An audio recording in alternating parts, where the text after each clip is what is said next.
কোনো একটা ট্যাগ পাই তাহলে তার ক্যাম্পাস আসা আসা একেবারে নিষিদ্ধ ছিল।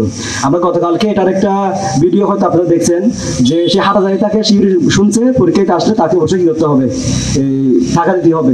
সেক্ষেত্রে যেহেতু ওইখানে শিবির শব্দটা নিষিদ্ধ ছিল, সেক্ষেত্রে আমি যেহেতু বিবিএ ফ্যাকাল্টি স্টুডেন্ট, আমি ব্যক্তিগতভাবে শহীদ মিনারের যে নামে নামে আন্দোলনগুলো ছিল সেই আন্দোলনগুলো আমি ব্যক্তিগতভাবে থাকার চেষ্টা করেছি। এরপরে ভাই একটা প্রশ্ন করেছেন নারী শিক্ষার্থীদের নিয়ে একজন স্যার যখন বিরূপ মন্তব্য করেছে, সেক্ষেত্রে আমরা আমাদের পক্ষ থেকে বিবৃতি দিয়েছি, এটা নিন্দা জানিয়েছে এবং ওনার যে বক্তব্য এটা প্রত্যাহার করার জন্য বলা হয়েছে।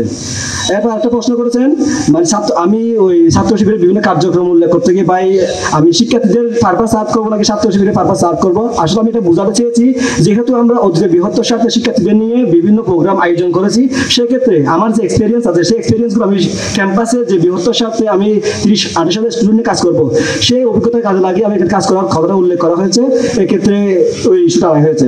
এরপর আরেকটা কমন কোয়েশ্চেন যেটা ছাত্র শিবিরের প্রতিযোগিতা আসলে করা হয় দক্ষতার বিষয়টা, 2013 সালে আমাকে শিবির থেকে একজন এই দাওয়াত দিয়েছিল। তারপর আমার যে প্রাইভেট টিচার ছিল উনি আমাকে বলছে এটা রক কাটে, এই করে সেই করে। এরপর আমি 5 বছর দেখেছি, 5 বছরের মধ্যে আমার আশেপাশে কাউকে রক কাটে নাই, আমি 2020 সালে আবার শিবিরে অংশগ্রহণ করেছি।